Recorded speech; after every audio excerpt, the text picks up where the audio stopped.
Puji Tuhan. Puji Tuhan. Shalom saudara kekasih dalam Tuhan. Mari kita senyum datang kepada Tuhan. Mari kita tunjukkan senyum kita kepada Tuhan. Hati yang gembira adalah obat yang manjur. Ketika kita datang kepada Bapa kita di sorga dengan hati yang gembira, dengan hati yang tulus, dengan hati yang benar-benar haus dan lapar, maka Tuhan akan berkenan kepada kita. Haleluya. Haleluya. Bapak Ibu Saudara kekasih dalam Tuhan, terima kasih buat kehadirannya. Tuhanlah yang mengundang kita ada di tempat ini. Oleh sebab itu, saudara kekasih dalam Tuhan, mari kita benar-benar kita tinggalkan persoalan masalah kita. Kita mau datang dengan hati yang benar, dengan hati yang haus dan lapar kepada Tuhan kita. Karena Tuhan kita mau memuaskan kita saat ini lewat peribadatan kita, lewat firman yang mau disampaikan oleh hamba-Nya kepada kita. Bapak Ibu Saudara kekasih dalam Tuhan, pastikan pelita kita berisi minyak. Ketika pelita kita berisi minyak, maka roh kita akan hidup dan menyala untuk melayani Tuhan. Mari, saya undang kita boleh bersatu dalam doa. Haleluya. Haleluya, haleluya, haleluya. Terima kasih Bapa yang baik. Terima kasih Yesus. Terima kasih Roh Kudus buat undangan-Mu bagi kami di hari yang indah ini. Kami boleh ada di tempat ini. Ini semua bukan karena kuat gagah kami, tetapi ini semua hanyalah karena kasih anugerah Tuhan. Bapa, terima kasih.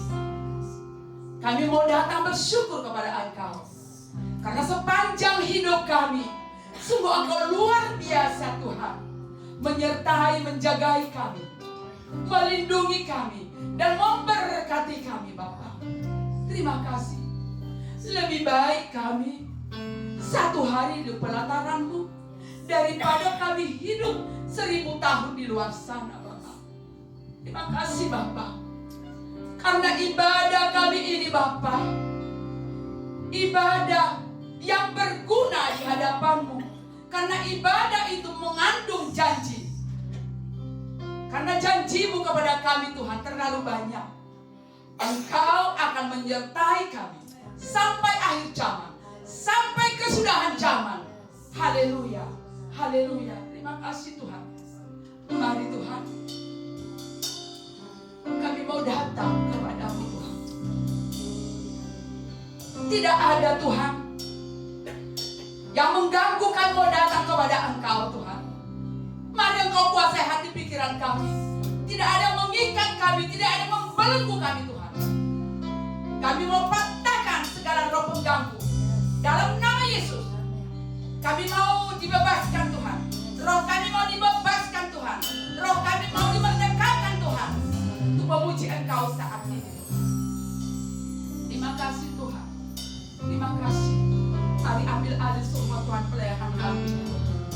Mari Tuhan Engkau beracara, Engkau pimpin Tuhan hamba-Mu sebagai pimpin pujian, dan juga tim semua jemaat-Mu, musik Tuhan, dan juga Tuhan firman-Mu Tuhan yang mau disampaikan hamba-Mu Tuhan, dan juga perjamuan kudus hari ini Tuhan.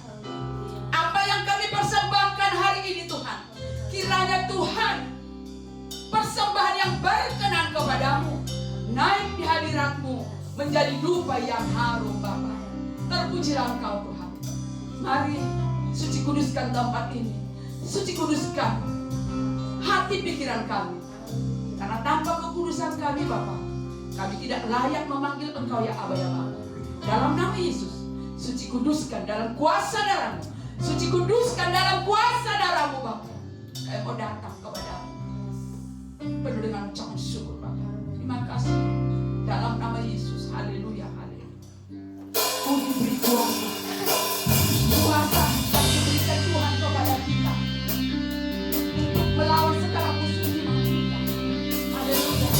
Mari naikkan pujian lebih semangat. Haleluya. Anak-anak Tuhan diberi kuasa lebih semangat. Haleluya. Udah kita berdoa.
pasal 17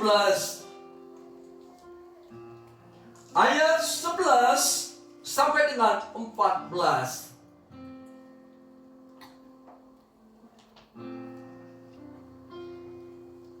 Kita akan baca bergantian.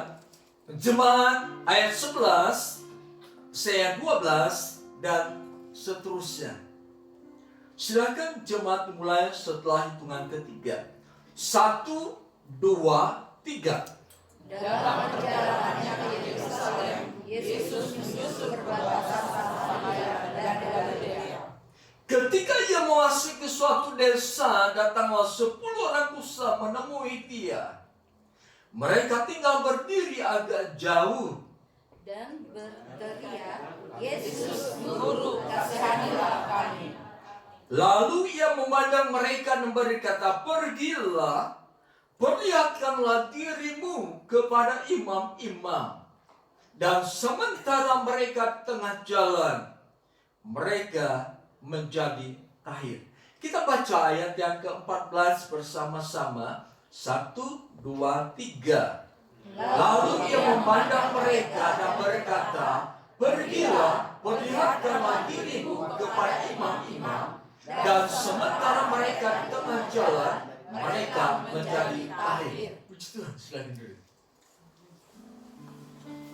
Di dalam kitab Imamat pasal 13, 14, dan 15. Di sana firman Allah berbicara tentang penyakit kusta.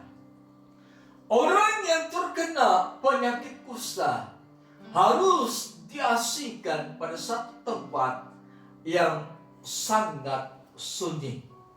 Artinya tempat yang tidak akan pernah dilalui oleh manusia, masyarakat biasa.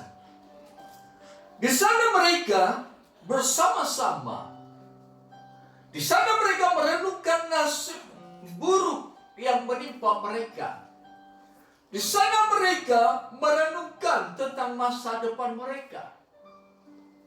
10 orang ini berkata satu dengan yang lain, kita tidak mempunyai harapan untuk bertahan hidup. Kita tidak mempunyai harapan untuk memperoleh kesembuhan. Artinya ada sikap pesimis dalam kehidupan orang kusta. Mereka menatap masa depan sebagai masa depan yang suram, yang akan mereka lalui dengan tangisan dan penderitaan.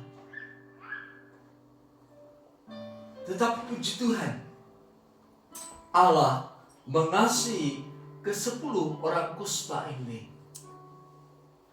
Di dalam ayat yang ke-11, Allah merancangkan supaya Yesus melalui desa di mana 10 orang kusta itu ada. Orang kusta, ketika mereka mendengar bahwa Yesus akan melewati mereka, ayat yang ke-12 di sana dikatakan, ketika ia memasuki suatu desa, datanglah 10 orang kusta menemui dia. Artinya orang kusta ini adalah orang kusta yang bisa menangkap kesempatan, bisa menangkap momen di mana Yesus melewati mereka.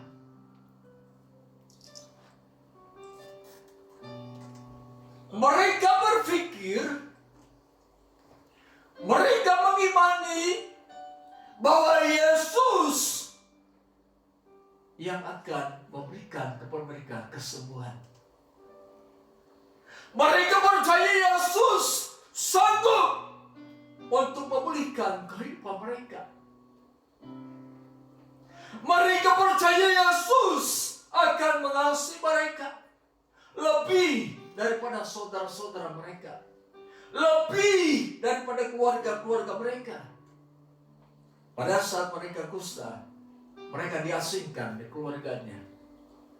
Seakan-akan mereka dibuang oleh keluarganya.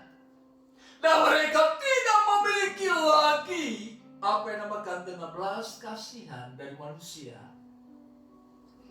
Inilah yang sering kita alami di zaman sekarang ini. Manusia lebih mengasihi dirinya sendiri daripada mengasihi orang lain. Ia memang perlu dikasihi. Orang kusta itu berkata, Yesus Guru, kasihanilah kami. Orang kusta itu berkata dengan sepenuh hati, dengan jujur di hadapan Tuhan. Yesus, tidak ada orang yang mengasihi kami. Tidak ada orang yang berbelas kasihan kepada kami. Tidak ada orang yang memperhatikan nasib kami. Tidak ada orang yang memperhatikan masa depan kami.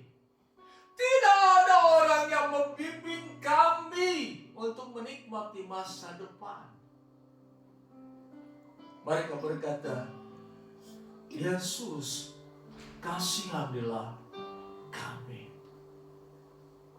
Mereka percaya bahwa di dalam diri Yesus ada belas kasihan yang sungguh-sungguh. Di dalam diri Yesus ada belas kasihan yang tulus. Mereka percaya hanya di dalam Yesuslah belas kasihan yang sesungguhnya itu akan mereka terima. Kadang-kala manusia mengasihi dengan syarat.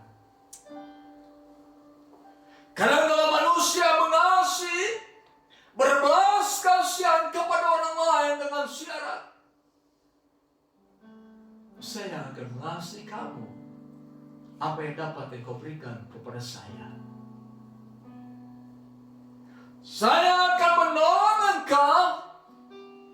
Tetapi ingat, kalau sudah kutolong, engkau juga harus menolong kehidupanku. Aku akan menolong engkau. Ingat, bahwa akulah yang menolong engkau, bukan orang lain. Tetapi Yesus yang berbelas kasihan kepada mereka dengan kasih yang tulus, kasih tidak bersyarat, kasih tidak menginginkan balasannya. Inilah yang ada dalam diri Yesus. Di dalam kitab Matius, Markus, dan Lukas, ketika Yesus berjumpa dengan orang banyak, orang-orang yang sakit, orang-orang yang kerasukan setan, orang-orang yang mengalami permasalahan hidup, Yesus menghampiri mereka. Yesus menolong mereka karena memang Yesus adalah pribadi yang berbelas kasihan. Ketika Yesus menyembuhkan, itu merupakan belas kasihan Yesus kepada mereka. Ketika Yesus berkata, marilah kepadaku hai kami yang letih lesu dan berbeban berat, aku akan memberi kelegaan kepadamu. Itulah belas kasihan Yesus kepada orang-orang yang letih lesu dan beban berat. Ketika Yesus menjamah orang sakit, itulah belas kasihan Yesus kepada mereka. Ketika Yesus berbicara kepada kita, memberi kekuatan pada saat kita lemah, itulah belas kasihan Yesus untuk kita. Ketika kita dibingungkan oleh permasalahan hidup, ketika pikiran kita kacau karena permasalahan hidup, Yesus berkata, marilah kepadaku. Itu adalah belas kasihan Yesus bagi kita. Ketika kita mengalami kekurangan uang, Yesus datang berbicara kepada kita, jangan khawatir apa yang akan kau makan dan minum. Lihatlah burung-burung di udara yang tidak pernah menabur dan menuai, diberi makan oleh Bapakku. Itu adalah belas kasihan Yesus. Jika Yesus berkata, carilah terlebih dahulu kerajaan Allah dan kebenarannya, itu adalah belas kasihan Yesus bagi orang yang mau mendengar dan bagi orang yang dengar-dengaran. Sebab banyak orang yang mendengar firman Allah, tetapi hanya sekedar mendengar dan tidak melakukan firman itu dalam kehidupannya. Artinya dia membuang kesempatan yang Yesus berikan kepada mereka. Mereka tidak menangkap momen di mana Yesus berfirman kepada mereka. Di dalam kitab Wahyu pasal 3 ayat 20, Yesus berkata, lihatlah, aku mengetuk pintu. Aku mengetuk hati umat-umatku. Barang siapa yang membukakan pintu, aku akan masuk dan makan bersamamu. Artinya banyak orang percaya mengaku bahwa Yesus adalah Tuhan dan Juru Selamat, tetapi Yesus tidak ada di dalam hatinya. Yesus tidak ada dalam kehidupannya. Yesus tidak tinggal di dalam dirinya. Sehingga Yesus berkata, lihatlah, tengoklah, aku berdiri di muka pintu, mengetuk pintu. Artinya ada kebebalan dalam kehidupan orang percaya. Ada sikap pemberontakan dalam diri orang percaya. Bahwa ada ketidaktaatan dalam diri orang percaya. Ketidakpatuhan dalam diri orang percaya. Sehingga Yesus tidak tinggal dalam kehidupannya. Sampai-sampai Yesus berkata, lihatlah, aku mengetuk pintu hatimu. Dengan kata lain, ada orang yang memang ketika Yesus mengetuk pintu, ketika momen Yesus menghampiri mereka, ketika suatu kesempatan Yesus menghampiri mereka, mereka tidak mau membuka kehidupannya untuk Tuhan. Mereka lebih enjoy dengan dirinya sendiri. Mereka lebih suka dengan keberadaan dirinya sendiri. Dan mereka berkata, Yesus ada di dalamku. Padahal Yesus sudah keluar dari kehidupannya. Padahal Yesus sudah tidak ada di dalam dirinya. Inilah penyesatan yang terjadi di akhir zaman. Orang-orang berkata, Yesus tinggal di dalamku. Orang-orang berkata, Yesus ada di dalamku. Kalau memang Yesus ada di dalam diri kita, kalau memang Yesus tinggal di dalam diri kita, kalau memang kita diam di dalam Dia, firman Allah katakan, jika kamu tinggal di dalam aku, kamu akan berbuah. Jika aku tinggal di dalammu, maka Allah juga akan tinggal di dalammu. Kehidupan yang berbuah adalah kehidupan di mana seseorang meraih kesempatan, meraih momen untuk menghadirkan Kristus di dalam dirinya. Seperti orang kusta ini. Ketika Yesus akan melewati mereka, Yesus, Guru, kasihanlah kami.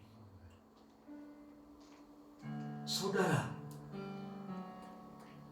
ketika kita menyembah Tuhan, ketika kita sungguh-sungguh menyembah Tuhan, di sana pasti Tuhan akan berfirman kepada kita. Sekali lagi saya katakan, ketika kita sungguh-sungguh menyembah Tuhan, konsentrasi penuh dalam penyembahan, di sana Yesus akan menghampiri kita. Ketika kita berdoa dengan sungguh-sungguh, di sana Yesus akan menghampiri kita. Ketika kita membaca Alkitab, membaca firman Allah dengan sungguh-sungguh, di sana Yesus akan hadir dan berfirman kepada kita. Firman itu roh dan hidup. Artinya orang yang memiliki relasi dengan roh Allah, seseorang yang memiliki roh yang terkoneksi dengan Allah, di sanalah Kristus akan berkarya. Di sana akan ada kehidupan yang berbuah. Tidak menjadi orang Kristen yang bantut.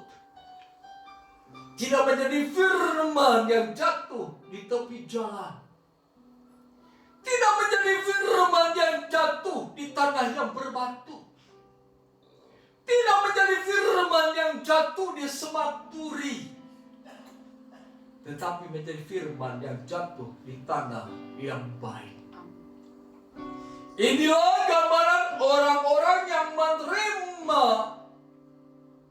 kesempatan, menerima momen di mana Yesus berbicara kepadanya, baik lewat penyembahan, lewat doa, lewat baca Alkitab, lewat merenungkan firman Tuhan, dan lewat ketika kita mendengarkan berita firman Tuhan.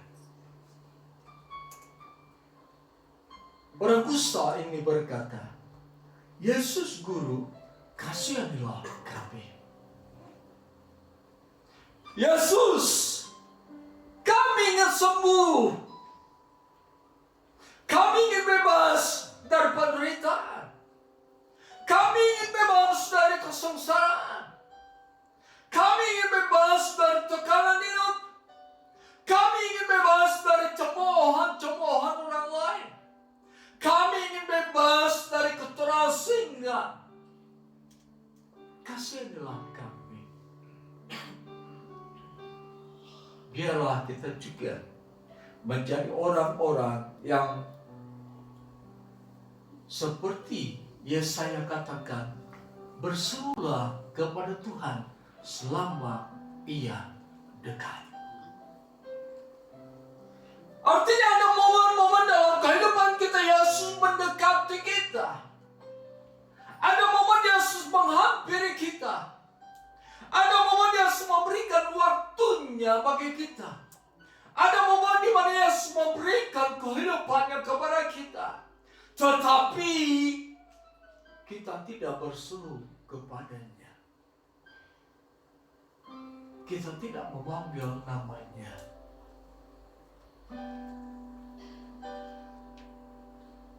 Biarkan Yesus tinggal di luar hati kita. Pada saat kita membiarkan momen itu lalu, kesempatan hadirnya Yesus dalam kehidupan kita lalu, disitulah letak bagaimana kita akan mengalami kekeringan dalam kerohanian kita.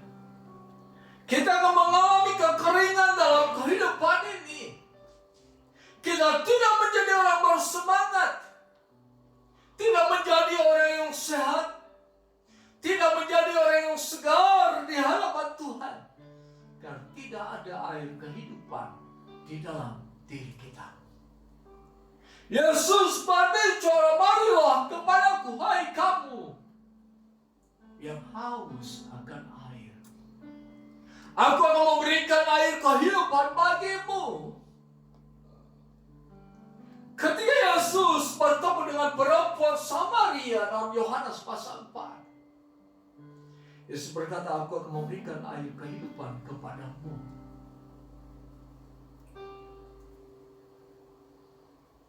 Orang kusta berkata, Yesus, Guru, kasihanilah kami. Yesus mendengar seruan mereka. Setiap orang yang berseru kepadanya pasti didengar oleh Yesus. Setiap orang yang berkata-kata kepada Yesus pasti didengar oleh Yesus. Perhatikan ayat yang ke-14. Lalu ia memandang mereka dan berkata, pergilah, perlihatkanlah dirimu kepada imam-imam. Pergilah, perlihatkanlah dirimu kepada imam-imam.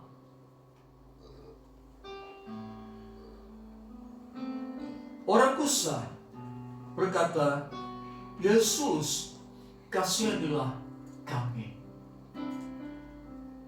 Dengan kata lain, Yesus, kami yang sembuh.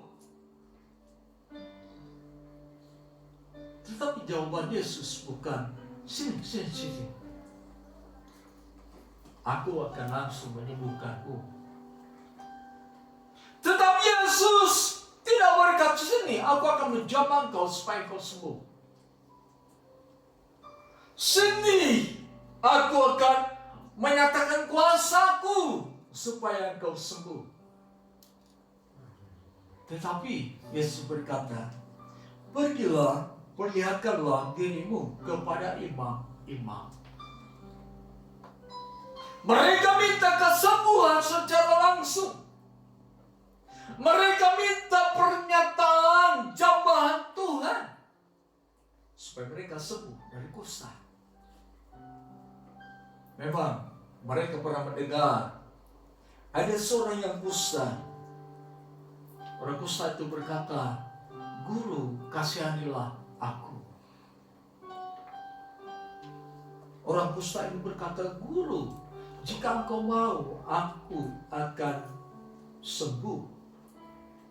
Lalu Yesus berkata kepada orang kusta dalam Lukas pasal 5 ayat 12 dan 13, jadilah, aku ingin engkau sembuh. Lalu seketika itu juga orang kusta ini sembuh. Perbedaan antara apa yang diharapkan oleh orang kusta dan apa yang menjadi jawaban Yesus Kristus tidak melemahkan iman orang kusta ini. Ayat 14 katakan, mereka pergi ke imam-imam. Kadang-kadang dalam kehidupan kita, ketika kita berdoa untuk satu persoalan dalam kehidupan kita, Yesus memberikan jawaban yang lain kepada kita. Karena kita berharap sesuatu kepada Tuhan, kita berharap kesembuhan, mujizat, realita Tuhan terjadi dalam kehidupan kita. Tapi Yesus berkata tentang firman Tuhan, istilahnya tidak connect, tidak menyambung antara harapan orang kusta dengan apa ya Yesus perbuat. Orang kusta ini langsung Yesus menjamah mereka dan menyembuhkan.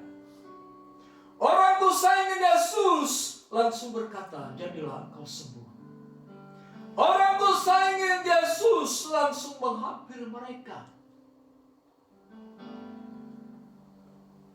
Tetapi Yesus berkata, pergilah, perlihatkanlah dirimu kepada imam. Kadang-kadang perbedaan antara harapan kita dengan jawaban yang Tuhan berikan, itu menjadikan kita lemah. Itu menjadikan kita ragu-ragu, menjadikan kita bingung, kita teralihkan. Dan tidak jarang orang percaya pergi ke dukun untuk mendapatkan pertolongan. Karena Yesus tidak menjawab doanya. Karena Yesus tidak menolong dirinya. Karena Yesus tidak memberi kepadanya apa yang mereka minta. Perbedaan antara harapan orang pusat dengan apa yang Yesus perbuat tidak menjadikan mereka lemah, tidak menjadikan mereka bingung, tidak menjadikan mereka kacau, tidak menjadikan pengharapan mereka hilang, tidak menjadikan fokus mereka kepada Tuhan terganggu. Tetapi firman Allah katakan, lalu mereka pergi sesuai dengan perintah Tuhan. Hati-hati dengan apa yang dinamakan dengan perbedaan antara yang kita harapkan dengan yang Yesus berikan kepada kita sebagai jawaban. Sebab perbedaan ini akan digunakan oleh setan untuk mendistraik kehidupan kita, supaya iman kita menjadi lemah. Saya berdoa untuk kesembuhan, tetapi sampai saat ini saya tidak sembuh. Saya belum mengalami kesembuhan. Perbedaan itulah yang akan digunakan setan untuk melemahkan iman kita. Oleh sebab itu, pada saat kita sedang letih, sudah berberat, tetap berfokus kepada Tuhan. Tetap berfokus kepada Tuhan. Seperti Yesus memberikan perumpamaan tentang seorang hakim dan seorang janda. Di dalam Lukas pasal 18, Yesus memberi perumpamaan. Ada seorang janda yang terus-terusan datang kepada seorang hakim yang tidak mengenal Tuhan. Janda ini datang kepada hakim itu, belalah perkaraku. Tetapi hakim itu tidak mau menuruti perkataan janda ini. Di lain kesempatan, janda ini kembali datang kepada hakim itu, belalah perkaraku, tolong aku. Tetapi hakim itu tetap tidak mau menolong. Janda ini terus datang kepada hakim itu. Janda ini terus berseru kepada hakim itu, bela perkaraku, bela perkaraku. Saudara yang dikasih dalam nama Tuhan Yesus Kristus, akhirnya hakim itu berkata, aku tidak takut akan Tuhan, aku tidak mengenal Tuhan, tetapi supaya janda ini tidak mengganggu aku akan membela dan menolong dia. Artinya merasa perbedaan antara apa yang kita harapkan dengan yang Yesus katakan. Ini janganlah menjadikan kita menjauhkan diri dari Tuhan. Jangan menjadikan kita lemah. Jangan menjadikan kita bingung. Jangan menjadikan kacau pikiran kita. Jangan menjadikan kita berputus asa. Tetapi tetap seperti janda yang datang kepada seorang hakim. Terus berseru, terus berseru, terus berseru, terus berseru. Sampai hakim itu berkata, aku akan menolong kehidupannya. Inilah yang harus kita lakukan. Kadang-kadang jawaban Yesus berbeda dengan apa yang kita inginkan. Supaya apa? Kita sadar siapa diri kita ini. Supaya kita sadar seberapa jauh kita mengasihi Tuhan. Supaya kita sadar bagaimana iman kita di hadapan Tuhan. Supaya kita introspeksi apa yang sudah kulakukan kepada Tuhan. perbedaan antara apa yang kita harapkan dengan jawaban yang daripada Tuhan. Kadang-kadang membuat kita meninggalkan iman, kepercayaan kita kepada Tuhan. Dijauhkanlah itu dari kita. Sebab pada saat kita meninggalkan kepercayaan kita, meninggalkan iman kita, firman Allah katakan, barang siapa yang percaya bahwa Yesus adalah Tuhan dan Juru Selamat, merekalah yang akan memperoleh keselamatan. Merekalah yang akan memperoleh kehidupan yang kekal. Orang kusta itu berkata, Yesus, kasihanilah kami. Tapi Yesus menjawab, pergilah, perlihatkanlah dirimu kepada imam.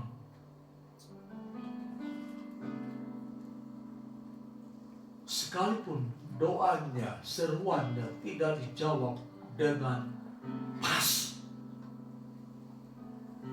dengan tepat, sesuai dengan apa yang mereka inginkan. 10 orang kusta ini, mereka taat. Mereka melakukan perintah Tuhan. Mereka memiliki roh yang dengar-dengaran kepada firman Tuhan. Inilah yang harus ada dalam kehidupan kita. Roh yang taat kepada Tuhan. Roh yang dengar-dengaran kepada Tuhan. Itulah tanda seseorang memiliki kehidupan rohani yang benar di hadapan Tuhan. Ada roh yang hidup di dalam dirinya. Ada roh yang terkoneksi dengan roh Allah. Inilah manusia batinnya. Manusia mengutamakan roh di dalam kehidupannya.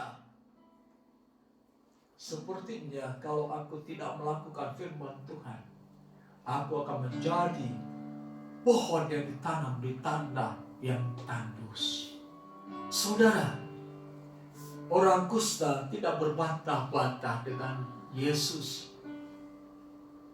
Orang kusta tidak komplain kepada Yesus.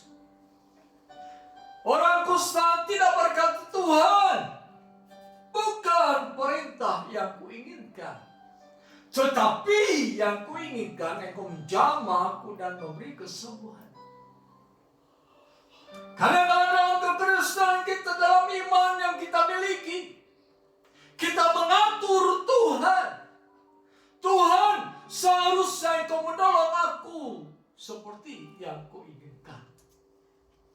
Tuhan, seharusnya Engkau menolong aku seperti yang ku mau.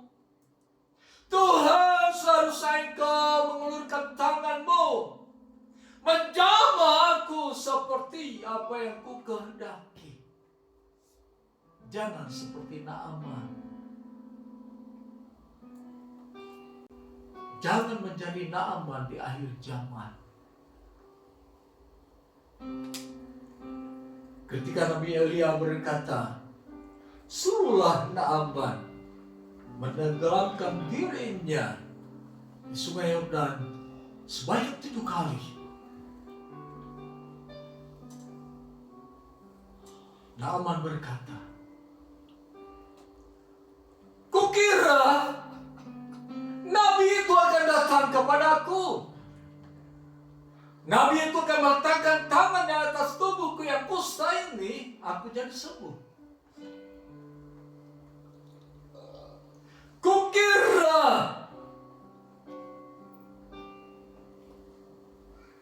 Nabi itu akan berkata kepadaku, jadilah engkau sembuh. Naaman berkata, sungai yang ada di negaraku, sungai-sungai yang bersih. Kenapa aku harus menenggelamkan diri sebanyak 7 kali di sungai yang kotor ini?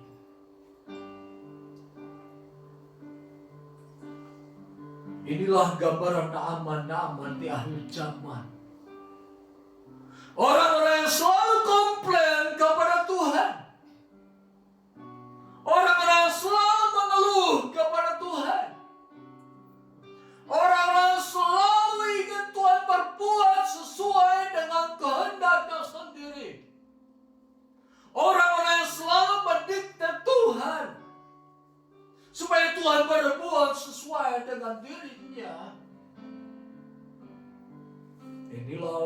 percaya di akhir zaman.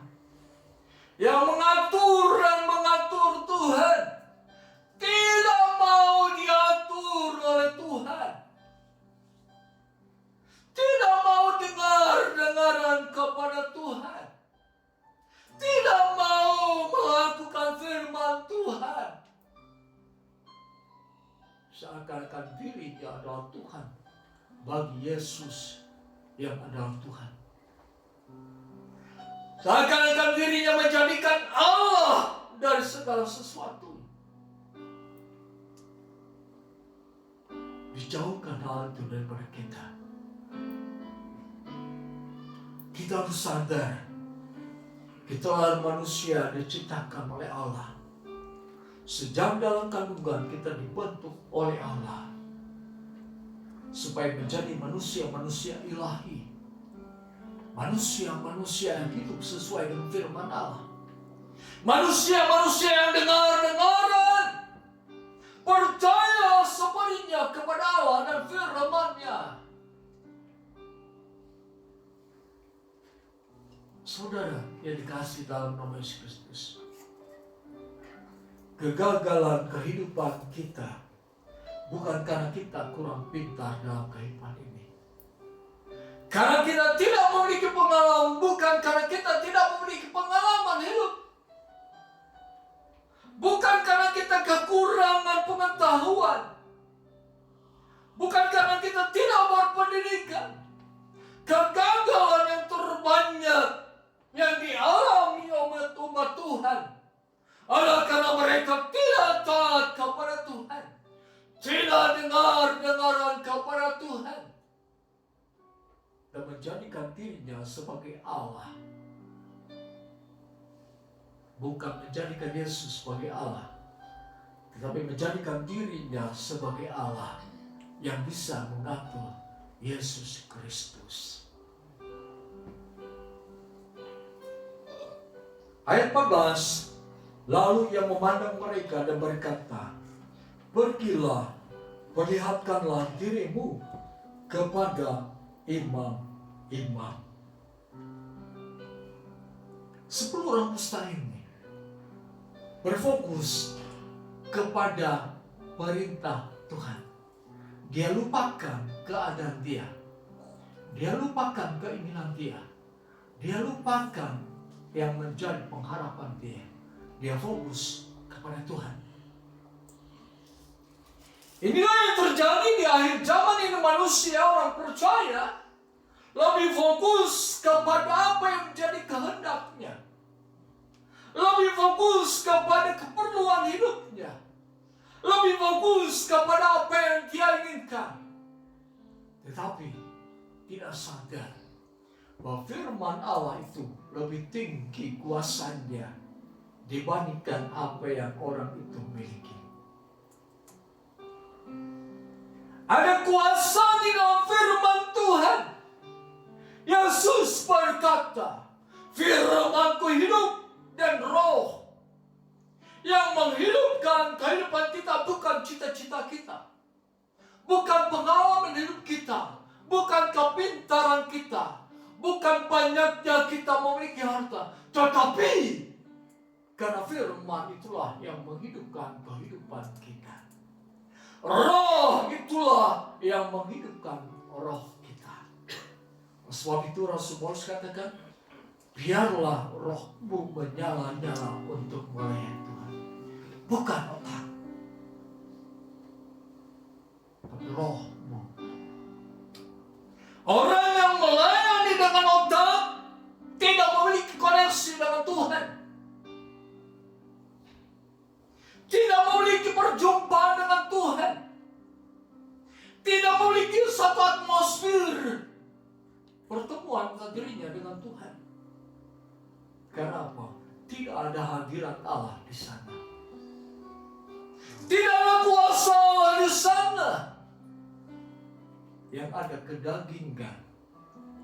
Manusia lahiriah yang bekerja. Alangkah indahnya kalau roh Allah yang bekerja dalam kehidupan kita. Alangkah indahnya kalau firman yang bekerja dalam kehidupan kita. Sebab firman akan memberi kehidupan kepada kita.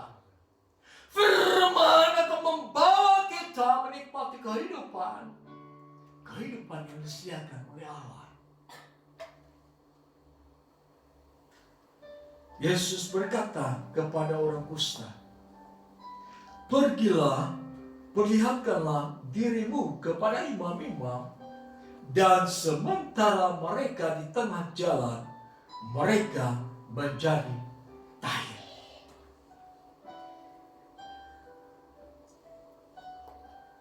Mereka dengan penuh ketaatan melakukan firman Tuhan.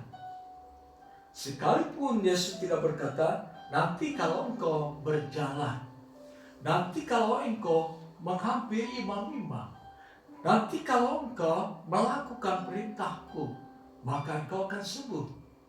Yesus tidak berkata demikian. Yesus tidak memberi kepastian kepada mereka. Ketika engkau berjalan, engkau akan sembuh. Tidak. Yang sering kali terjadi dalam kehidupan kita, ketika kita mendengar firman Tuhan, kita berkata, apakah ada kepastian dari firman yang Tuhan berikan kepada kita? Seringkali kita menuntut kepastian dari Tuhan. Kita lupa bahwa kepastian dari Tuhan datang ketika kita melakukan firman Tuhan. Kita lupa bahwa kepastian dari Tuhan datang karena ketaatan kita kepada Tuhan. Kalau sikap dengar-dengaran kepastian itu akan datang kepada kita. Inilah kelemahan orang percaya. Kita minta bukti terlebih dahulu, baru aku percaya. Kita seperti Thomas di akhir zaman. Kalau aku belum mencucukkan jari tanganku pada tangannya yang berlubang itu, aku tidak akan percaya. Yang Yesus inginkan hadir dalam kehidupan kita bukan bukti terlebih dahulu, tetapi ketaatan terlebih dahulu, dengar-dengaran terlebih dahulu. Maka kepastian dari Tuhan akan datang dalam kehidupan kita. Artinya Tuhan yang mengatur apa yang akan Dia berikan kepadamu. Tuhan yang akan memberikan sesuai dengan waktu yang Dia tetapkan.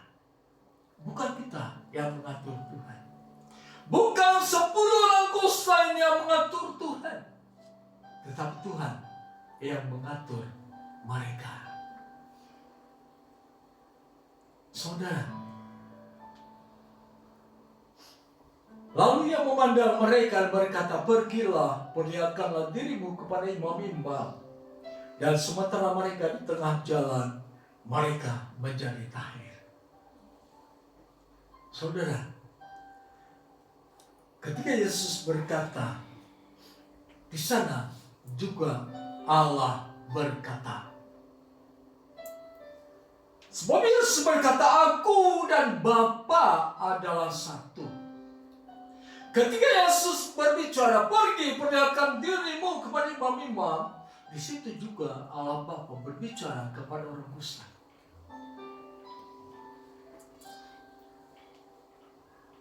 Dan sementara mereka di tengah jalan, mereka menjadi tahir. Mereka menjadi tahir ketika mereka hidup dalam ketaatan kepada Tuhan. Mereka menjadi tahir ketika mereka hidup dengar-dengaran kepada Tuhan. Saudara, firman yang saudara dengar bukanlah perkataan kosong. Bukanlah hanya kata-kata, bukanlah kata-kata pengetahuan, bukanlah kata-kata yang dirancang, tetapi firman yang hidup. Itulah yang harus kita yakini. Seperti Rasul Paulus katakan dalam 1 Korintus pasal 2. Aku tidak berkata-kata dengan pengetahuan. Aku tidak berkata-kata dengan hikmat manusia. Tetapi aku berbicara karena roh. Tetapi seberapa banyak orang-orang yang berkonsentrasi sepenuhnya kepada pemberitaan firman Tuhan. Seberapa banyak orang yang memusatkan perhatiannya sungguh-sungguh kepada firman Tuhan yang adalah roh dan hidup. Dan sementara mereka di tengah jalan, mereka menjadi tahir. Apa yang keluar dari mulut Yesus, itulah juga yang Allah Bapa katakan. Yesaya pasal 55, apa yang ku katakan, firman yang keluar dari mulutku, dia akan mengerjakan kehendaknya. Artinya tidak ada yang mustahil terjadi dalam kehidupan kita ketika kita menerima firman. Tidak ada yang mustahil dalam kehidupan kita karena firman itu hidup. Firman itu berkuasa. Petrus mendatangi Kornelius, seorang kafir. Petrus berkata, Kornelius, Yesus yang melayani, Yesus yang berjalan keliling tanah Yudea, Galilea, dan yang lain-lain. Yesus inilah yang diurapi Allah dengan Roh Kudus.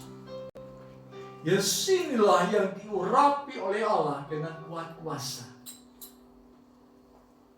Dengan demikian Allah menjamin, Allah memberi kepastian, di dalam diri Yesus ada kuasa. Di dalam diri Yesus ada kekuatan Allah. Apa yang Yesus katakan di sana, kuasa Allah bekerja. Apa yang Yesus katakan di sana, kekuatan Allah bekerja. Perkataan Yesus, pergilah, perlihatkanlah dirimu kepada imam-imam. Orang kusta berjalan. Di sana mereka sembah. Nah, saudara, perhatikan. Di sana mereka menjadi tahir.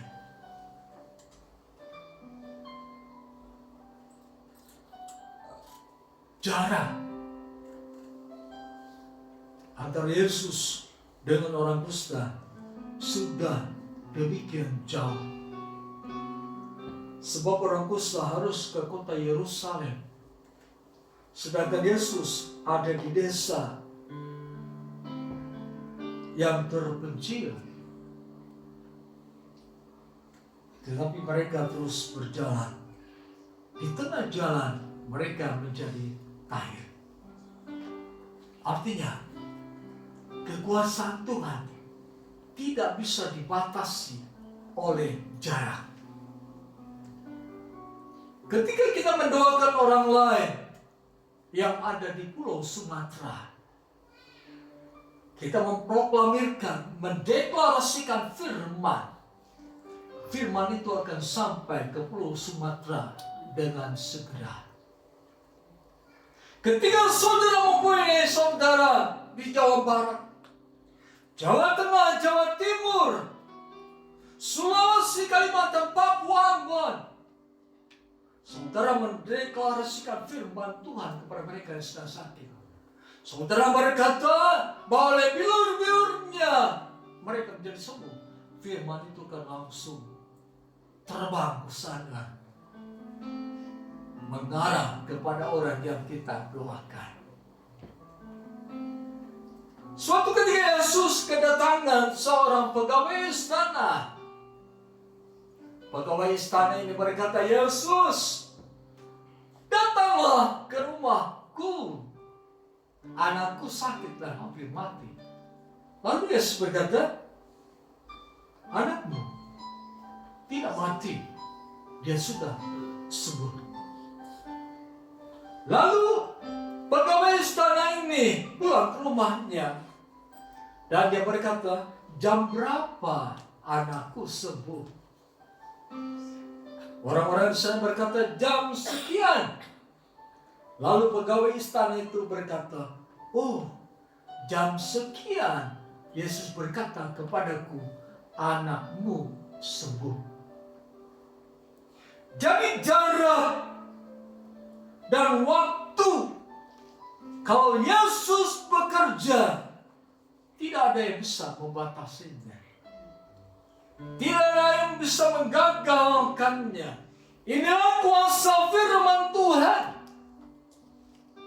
Mujizat realita telah terjadi karena perkataan firman yang keluar dari mulut Yesus. Hormati setiap firman yang kita dengarkan. Hargai setiap firman yang kita dengarkan. Sebab firman itu akan bekerja dalam dirimu. Karena firman itu roh dan hidup. Tidak akan ada sesuatu yang dapat menghalangi kuasa kekuatan firman itu bekerja dalam dirimu. Tidak ada kuasa apapun.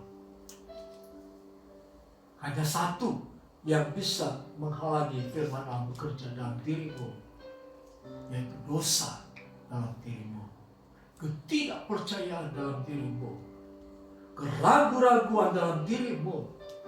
Firman Allah itu tidak akan bekerja. Sebab itu, mari yakinkan dirimu bahwa ketika aku berseru kepada Tuhan, Dia mendengar seru aku. Dia pasti memberikan kepadaku apa yang kuminta. Yesus berkata, tidak mungkin seorang bapa memberikan ular kepada anaknya yang meminta roti. Tidak mungkin seorang bapa memberikan kalajengking kepada anaknya ketika anaknya meminta ikan. Artinya, apa yang kita minta kepada Tuhan, itulah juga yang akan Tuhan berikan kepada kita. Seperti orang kusta ini, Yesus Guru kasihanilah kami. Lalu orang kusta itu taat melakukan firman Tuhan dan mereka menjadi sembuh.